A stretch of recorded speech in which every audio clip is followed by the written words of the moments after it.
Hola queridos hermanos, reciban un afectuoso saludo y sean todos bienvenidos a mi escuela sabática. En esta semana estamos estudiando la lección número 11 del cuarto trimestre. El título de la lección es La vida cristiana. Como todos ustedes saben, cualquiera puede llamarse cristiano, o mejor dicho, autollamarse cristiano. Sin embargo, ¿qué significan estos términos en la vida práctica?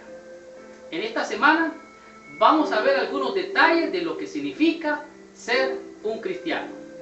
De hecho, vamos a descubrir cuál es el papel fundamental que Cristo jugó para enseñarnos a vivir la vida cristiana.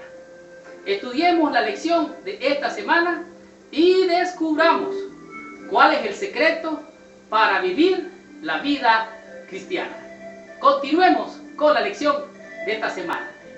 El versículo base a memorizar para la lección de esta semana se encuentra en Primera de Juan, en el capítulo 3, el versículo 16. La Biblia dice así: En esto hemos conocido el amor, en que Él puso su vida por nosotros. También nosotros debemos poner nuestras vidas por los hermanos. ¿Qué es lo que está diciendo este versículo? Este versículo está diciendo que Jesucristo nos dio un ejemplo de amor. Este ejemplo de amor se demostró de tal manera, dando a su Hijo en amor, en ofrenda por nosotros y en favor de nosotros. Y de la misma manera nosotros hemos de poner nuestra vida para, de esta manera, darle algún beneficio a los hermanos o a quienes nos rodean.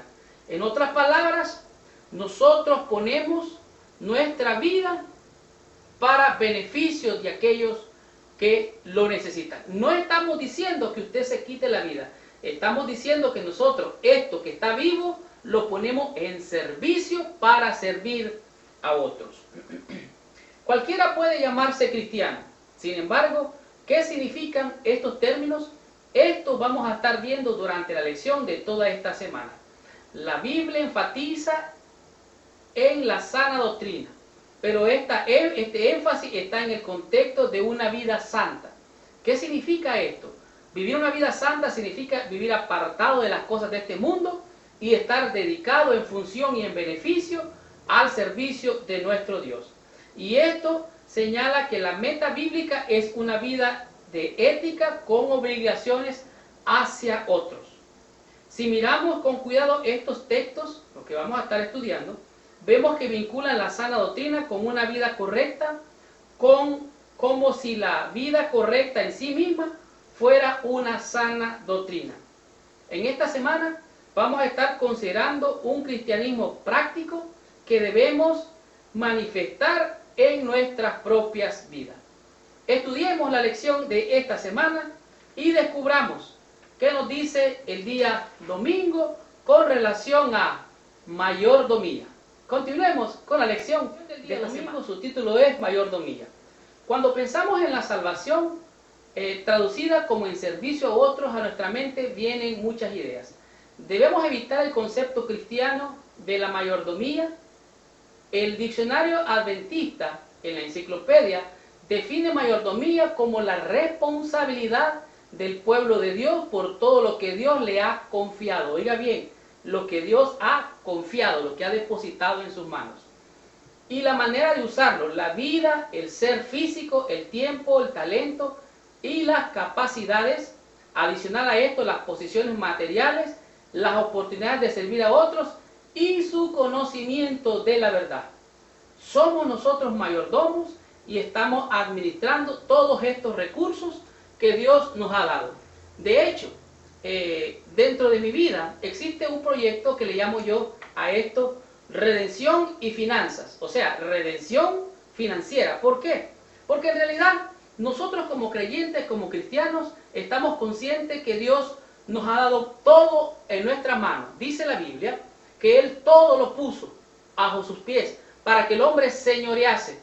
Pero el hombre se ha equivocado y se ha creído el dueño y señor de todo. Esto es un problema que afecta al ser humano, porque cuando usted empieza a creer que todo es suyo, empiezan los problemas. Y sigo diciendo, analicemos los pasajes indicados a continuación. Vamos a leerlos rápidamente.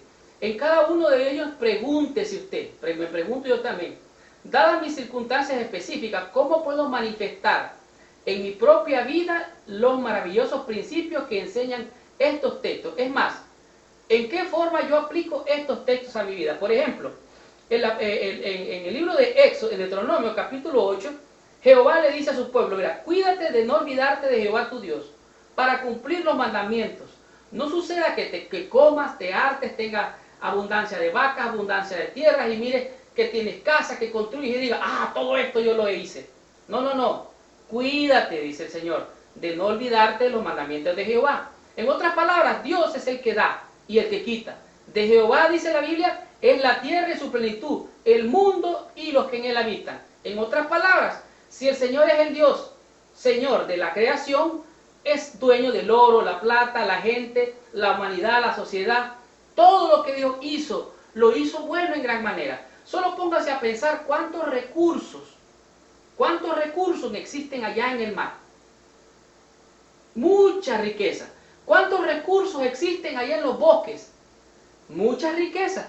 ¿Cuántos recursos, renovables o no renovables, existen en la tierra? Riquezas, desde petróleo, oro, plata, bronce, cobre, todos los metales preciosos o piedras preciosas que usted se puede imaginar, Dios los creó y están aquí en la tierra a su alcance y a su disposición. El problema está en cuando tú o yo nos hacemos dueños, Señor, de lo que no es nuestro. Él nos ha dado eso en nuestras manos para que seamos administradores o mayordomos. De Jehová es el mundo, la tierra y los que en él habitan. Sigue diciendo en primera en Salmos dijimos, ¿verdad?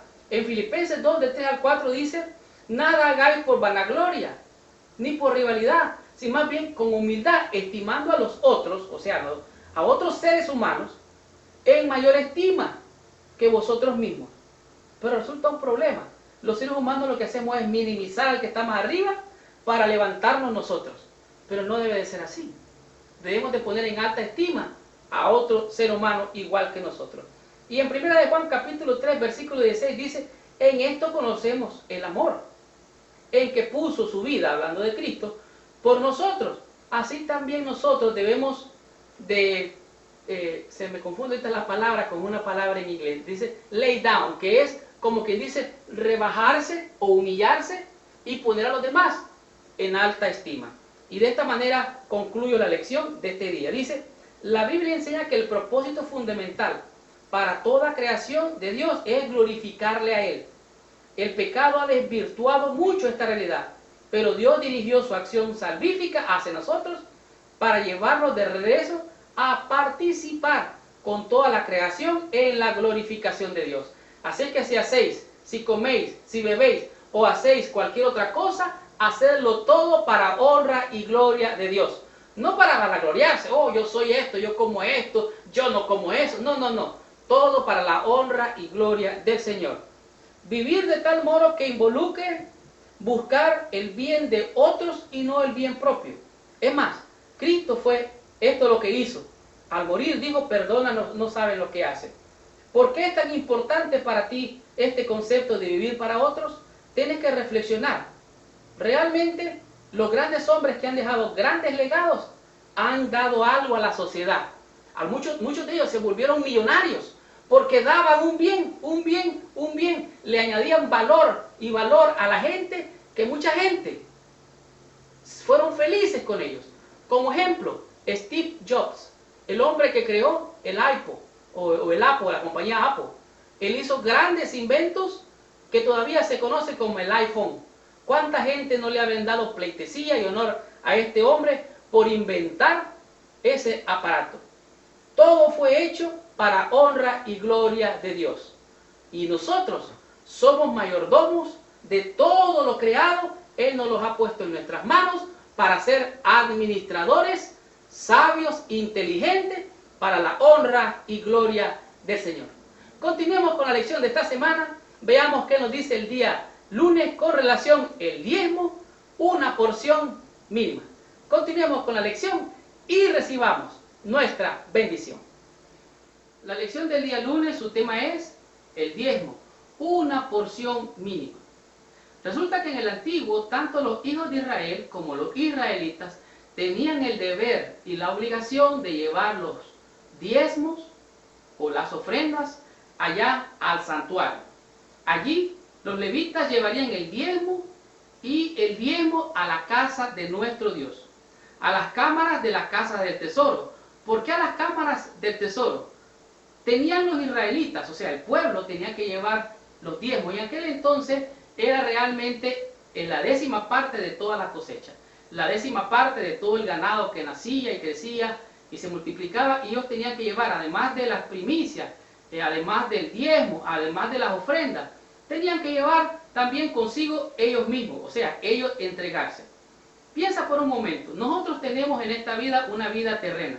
En la vida terrena nos damos cuenta que es una vida pasajera, una vida breve, una vida que después nacemos, crecemos, algunos nos reproducimos y después morimos.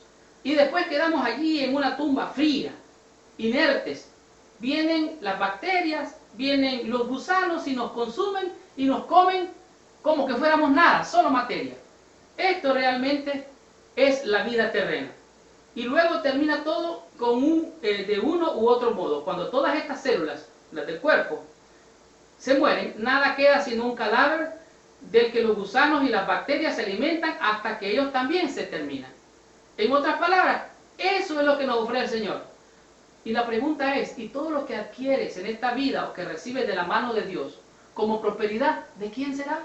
¿Dónde va a ir a parar? ¿A quién le va a quedar esto? Bueno, algunos lo dejan a los familiares, que terminan peleando entre sí por una herencia que dejó el papá, la mamá, los abuelos o alguien. Así es que esta vida es efímera y trae más aflicción, aún después de la muerte, para los familiares que quedan vivos. La suerte de todos nosotros en un universo es más grande que nuestro planeta y mucho más que nuestras vidas individuales. Podría no tener ningún sentido, sino ser solo una broma cruel, que la mayoría nos encontraríamos como graciosa. Pero en realidad la pregunta es, ¿qué es lo que Cristo nos ha dado a nosotros? ¿Qué contraste hay en este escenario entre lo que Él ha dado y lo que nosotros damos a la sociedad y aún a nuestros seres queridos? Pregúntate, ¿cuál es el plan que Cristo hizo para ti y para mí? ¿Cuál es el propósito de ese plan? ¿Cómo nos hace mejores personas? ¿Cómo lo que hizo Cristo, lo que hizo por nosotros, nos da un valor que no se puede medir de manera pecuniaria o monetariamente? Él nos ofrece la vida eterna. Por ejemplo, en 1 Corintios capítulo 15, versículo 51 dice el apóstol, os digo un misterio, no todos dormiremos. Oh, no todos dormiremos. Cuando él se refería a no todos dormiremos, diría él, no todos vamos a morir, sino que vamos a ser transformados. Oh, Cristo nos ofrece una vida eterna, una mejor vida. Dice que Apocalipsis, en el capítulo 21, versículo 4, dice que Dios enjugará toda lágrima de los ojos de ellos. Ya no habrá más muerte, ya no habrá más lágrimas, ya no habrá más dolor. O sea, hay algo más maravilloso que Dios nos ofrece. Y Cristo nos redimió de la maldición de la ley, de acuerdo a Gálatas capítulo 3, versículo 13, porque estábamos malditos.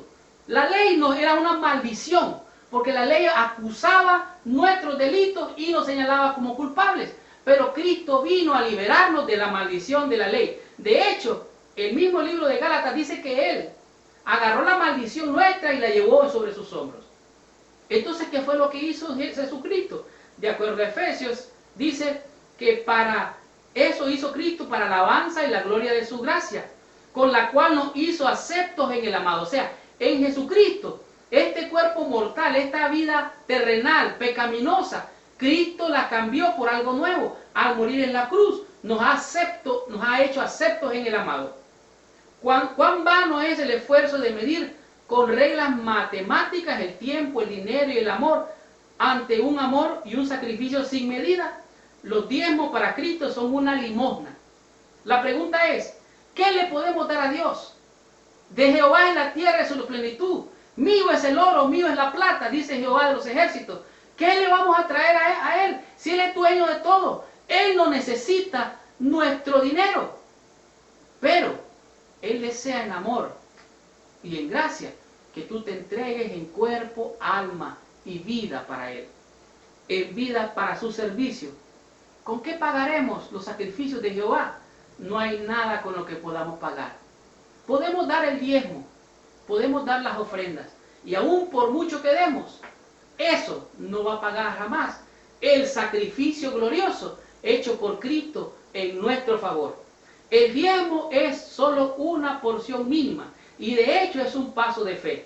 Dice el Señor, traed los diezmos al alfolí y hay alimento en mi casa. Pero dice más, y probadme en esto, si no abriré las ventanas de los cielos y derramaré bendiciones hasta que sobreabunde. Así es que depende de usted y depende de mí recibir esas bendiciones que sobreabunden. ¿Cuándo? Cuando traigamos el diezmo, que es una mínima parte con relación a lo que Dios ya ha hecho por nosotros. Es suficiente tener fe y con una porción mínima recibir grandes bendiciones. Ya todo lo hizo Cristo por ti y por mí. Nosotros lo demostramos trayendo el diezmo y las ofrendas, que es solamente un pago mínimo. Veamos qué nos dice el día martes con relación a la responsabilidad hacia uno mismo. Continuemos con la lección y sigamos con nuestra bendición. La lección del día martes, su título es La responsabilidad hacia uno mismo.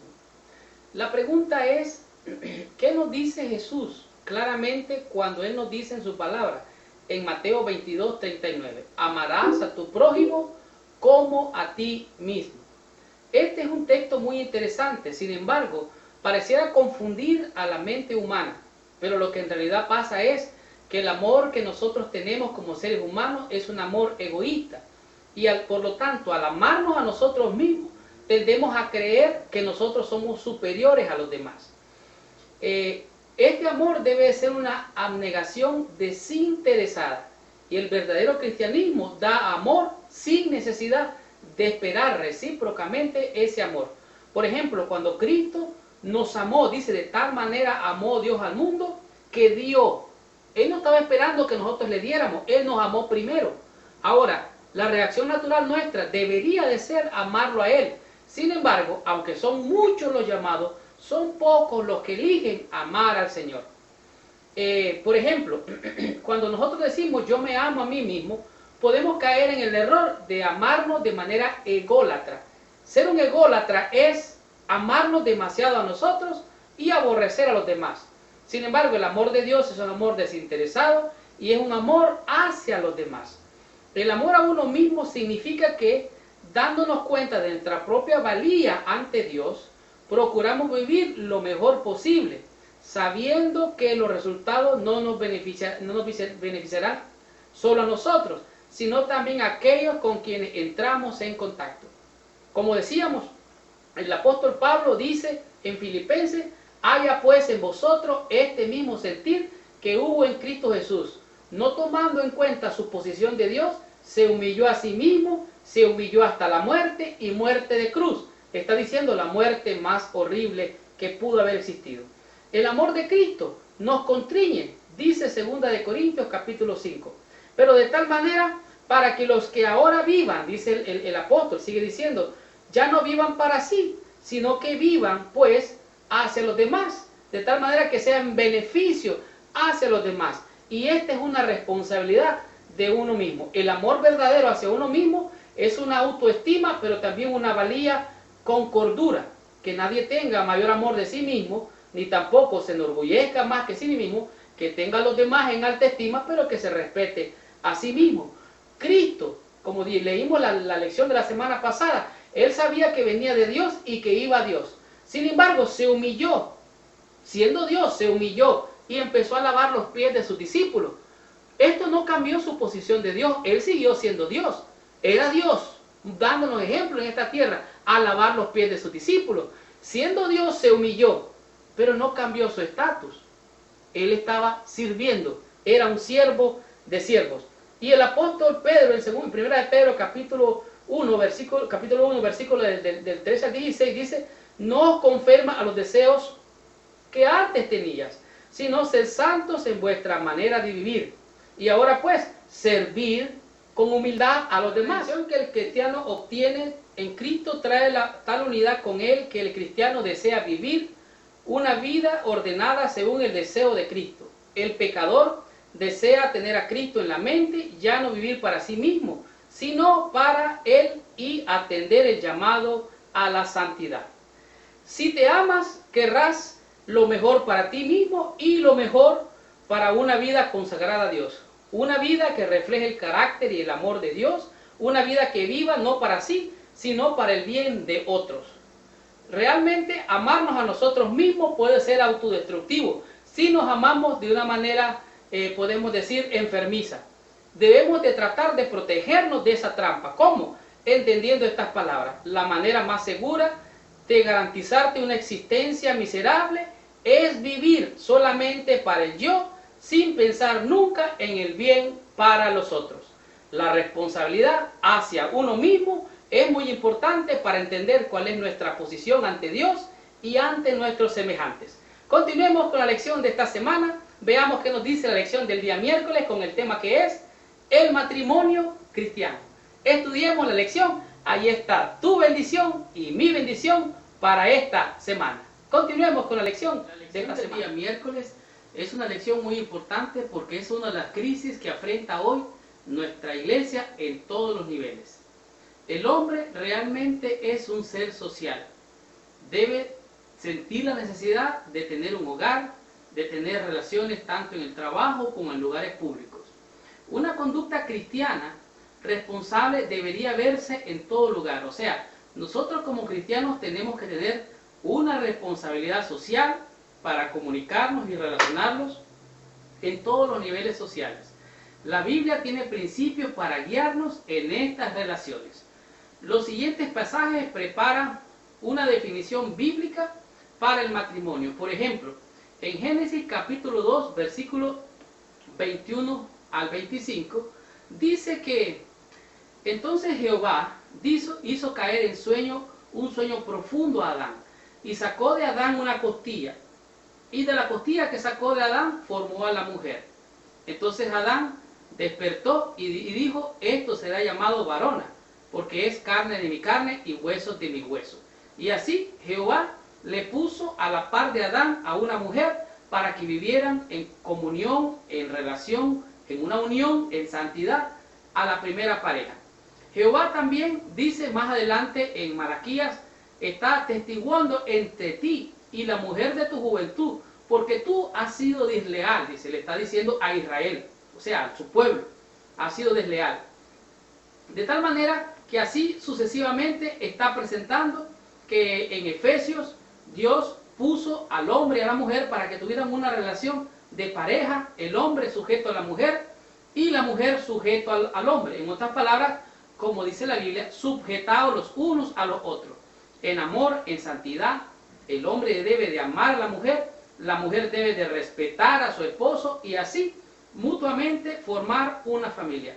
Hoy se dice que el matrimonio es difícil de definir porque su significado difiere con el tiempo entre los pueblos, las culturas que son diferentes, pero la Biblia no tiene una idea flexible del matrimonio. Según la Escritura, el matrimonio es una institución dada por Dios, en que dos adultos de diferentes géneros hacen un pacto para compartir una relación íntima y duradera. Es decir, la Biblia marca el vínculo profundo de unidad entre el hombre y la mujer, con un sentido de permanencia, fidelidad, confianza, como en una relación con Dios. La relación entre los esposos debe de ser protegida de forma sagrada. Es cierto que en los matrimonios algunas veces enfrentamos dificultades, problemas económicos, falta de trabajo, conflictos familiares, malos entendidos, y algunas veces pareciera ser difícil manejar la relación. Pero toda relación tiene que tener dos cosas. Cuando hay un problema, número uno, usted tiene que buscar una solución. Número dos, tiene que acordar con su pareja, en otras palabras, con su esposo o con su esposa, cuáles son las cosas que son aceptables dentro de esa relación. Y número tres, deben de edificar la familia de tal manera que se pueda fortalecer y crecer hasta robustecerse para que no le arrastre cualquier filosofía, cualquier idea y aún cualquier tentación. Hoy dentro de la iglesia el matrimonio se trata con liviandad. Las personas se unen ante Dios y luego, cuando surgen asperezas, se presentan frente a un juez humano, quien por medio de las leyes humanas separa lo que Dios unió. Qué interesante. Quien por medio de las leyes humanas separa lo que Dios unió. Algo está mal en este cuadro, pero como iglesia luchamos por saber qué hacer en estas situaciones. Dios nos mandó a que nos divorciáramos los hombres y las mujeres una vez casados, sino dice la Biblia, por la dureza de vuestros corazones. Nos encontramos con problemas en la sociedad hoy, como por ejemplo la poligamia, un hombre con 2, 3, 4, varias mujeres. No puede ser feliz a una, mucho menos a varias. Seguimos también con otros problemas. Nos encontramos con mujeres y hombres que están en unión libre. Algunas veces dentro de la iglesia tienen relaciones, intimidad, sin estar casados. ¿Por qué? Porque estaban casados, no se han divorciado y no se pueden casar. Entonces están en estas relaciones ilícitas. Y nos encontramos con otro caso. Gente que estaba casada, se divorció y se vuelve a casar. Son recasados. Como dice la Biblia, estarán casándose y dándose en casamiento. Como en los días de Noé. Dígame usted si no estamos en los últimos días. Pero hay un nivel aún más extremo. Encontramos relaciones de homosexualidad. Algunas veces no solamente en el mundo, sino dentro de la iglesia. Y en casos extremos, hasta lesbianismo. ¿Cuál es el ideal de Dios para el matrimonio? ¿Cuál es el ideal de Dios para el esposo y la esposa? Para proteger a la familia. Dice que Dios bendijo el sábado, pero también bendijo a la familia, a la primer pareja. Lo bendijo, lo santificó. Es la institución del sábado, sino similar y mejor, la institución del matrimonio. El matrimonio cristiano debe ser algo sagrado, algo santo. Yo no puedo presumir de ser el mejor matrimonio o el matrimonio perfecto. Aunque gracias a Dios tengo más de 20 años de casado, he pasado momentos bien difíciles. Si no fuera por la gracia de Dios, su misericordia y su bondad, ¿quién sabe dónde estuviera yo? ¿O dónde estaría mi esposo? O mi esposa, perdón. Pero quiero decirles que si hasta aquí Dios nos ha ayudado, nos va a ayudar hasta que el Señor venga o hasta que nuestras vidas se apaguen. El adulterio, la fornicación y la pornografía abundan en la sociedad actual.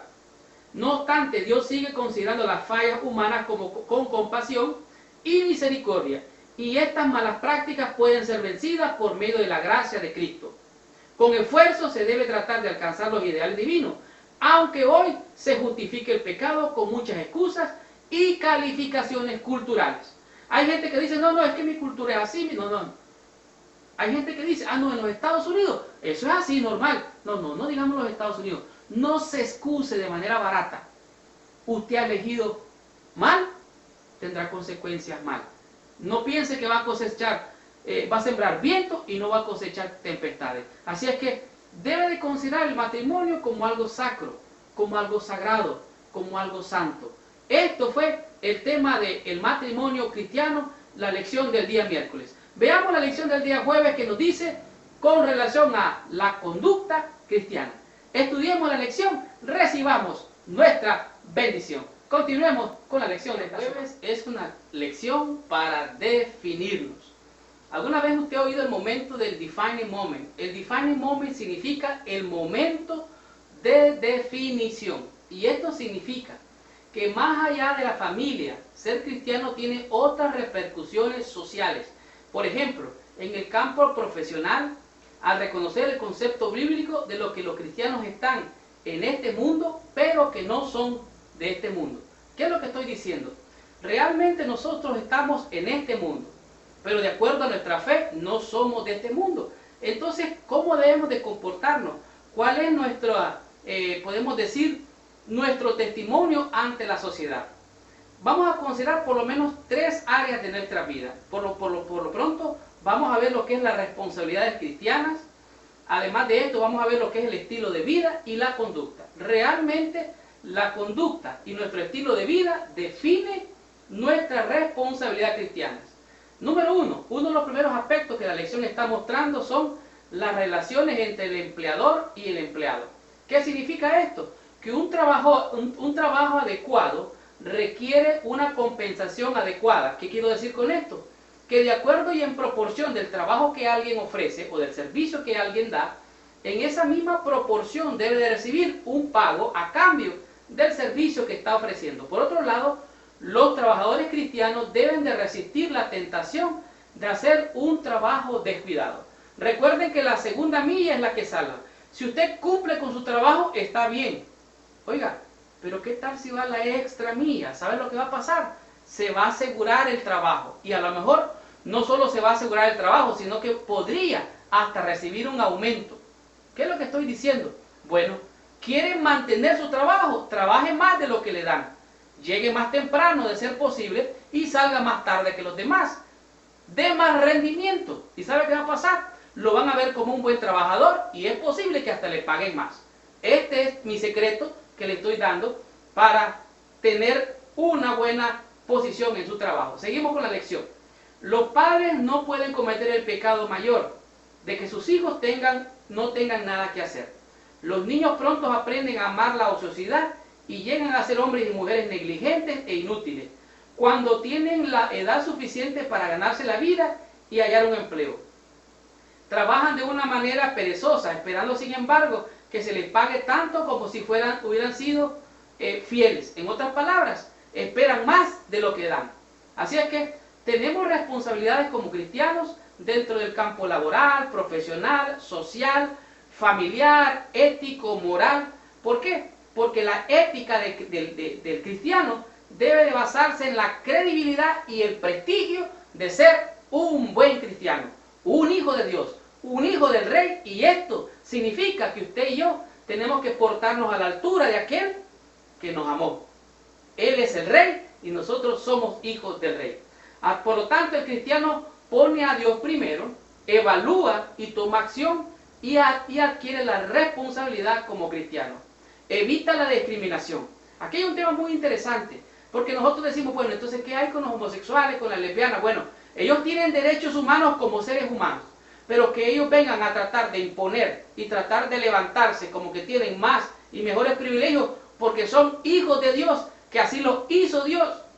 Un momento, nosotros también, como seres humanos, tenemos los mismos valores, porque somos seres humanos, pero hay cosas que traspasan la ética del carácter, que hacen perder el prestigio, y eso deshonra el nombre de nuestro Dios. Así es que mucho cuidado con estas cosas. Tenemos también responsabilidades cívicas, responsabilidades legales, respetando las leyes. Tenemos responsabilidades hasta dentro del aspecto pecuniario. ¿Qué estoy hablando? Estoy diciendo que tenemos el deber y la responsabilidad de pagar nuestros impuestos al gobierno también. Tenemos la responsabilidad de cooperar con las autoridades para frenar el crimen y la violencia. No estoy diciendo que usted se ponga al frente para detener el crimen y la violencia, no. Usted, como buen ciudadano, está colaborando a que la ciudadanía camine bien, con su ejemplo, como hijo de Dios. Termino con esto. El cristiano puede ejercer su vocación de buscar el reino de Dios, sí, motivado por el amor al prójimo, lleva adelante su obra en las comunidades de la familia y en la vida económica nacional y política. ¿Estoy diciendo yo que se vaya a meter a la política? No, no, no. Estoy diciendo que con su conducta, usted está diciendo, yo represento un reino que vosotros no sabéis.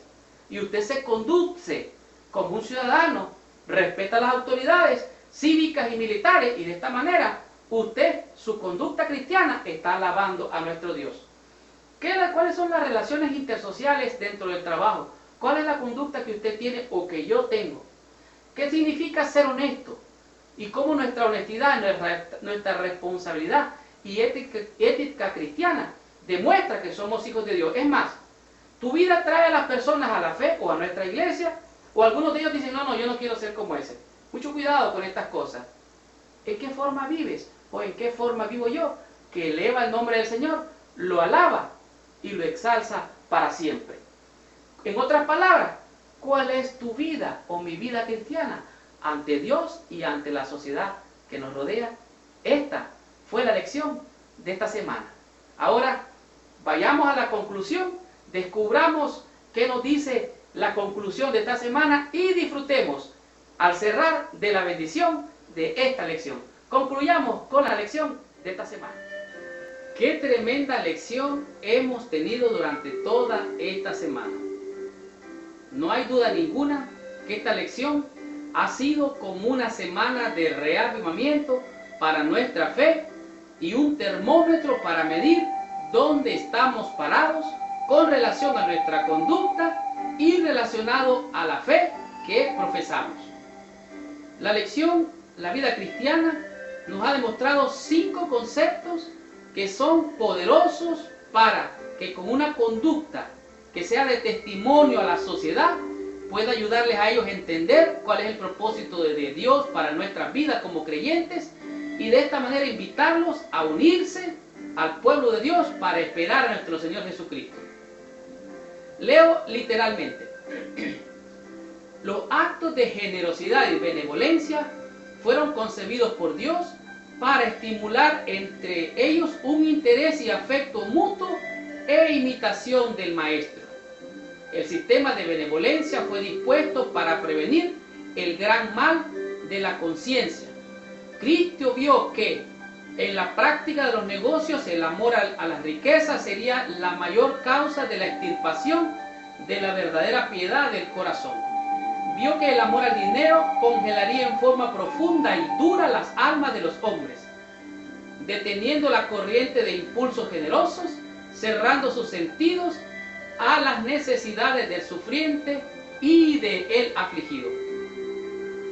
La vida cristiana, la lección de esta semana, nos enseñó que la mayordomía no es más que otra cosa que lo que Dios ha puesto en nuestras manos, riquezas, vida, salud, posesiones, las ha puesto para que nosotros sabiamente las administremos y como buenos mayordomos hagamos de ellas lo que hizo aquel hombre que recibió 5 talentos y el que recibió 2. No debemos de enterrar lo que Dios ha puesto en nuestras manos para no ser siervos negligentes. ¿Qué diremos del diezmo?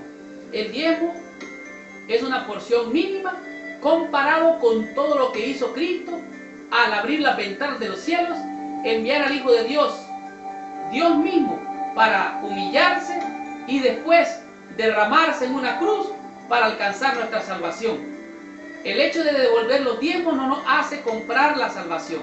Es solamente una expresión de fidelidad nuestra para demostrar que somos mayordomos de lo que Dios nos ha puesto en nuestras manos. Esto es con relación a los diezmos. ¿Qué diremos del concepto número 3? La responsabilidad hacia uno mismo. Todo privilegio trae consigo una responsabilidad y nosotros somos responsables ante Dios y los hombres de nuestra conducta y de nuestros negocios y cómo nos comportamos. ¿Qué diremos del matrimonio cristiano? Si hay un matrimonio cristiano, debe haber un matrimonio mundano. ¿Cómo se comportan los mundanos? No debe de ser como se comportan los cristianos. Y aunque en la vida vamos a enfrentar problemas y dificultades en nuestras relaciones como esposos, debemos de confiar en que el Señor, que nos ayudó en el pasado, nos va a ayudar en el presente y nos va a llevar a puerto seguro. Hemos solo de seguir las instrucciones. ¿Cuáles son? Sujetados los unos a los otros. Amar a la mujer respete a su marido y mantener a los hijos en sujeción, dándoles un buen ejemplo. ¿Qué diremos de la conducta cristiana? La conducta cristiana debe de permear todo, los negocios, la vida social, la vida del trabajo, la vida profesional, en todas las áreas. Termino con esto. No hemos sido puestos en este mundo nada más para que preocuparnos de nosotros mismos, sino que se requiere que participemos en la gran obra de salvación, imitando a Cristo, quien llevó una vida de utilidad para el prójimo. Y esta fue la lección de esta semana, en otras palabras, la lección número 11. La próxima semana estaremos estudiando la lección número 12 y el título es Eventos Finales. Gracias por visitar el canal de mi escuela sabática. Les habló su hermano y su amigo Marlon García. Y los invito para la próxima semana para que regresen a estudiar esta tremenda lección. Que Dios los bendiga y hasta la próxima semana.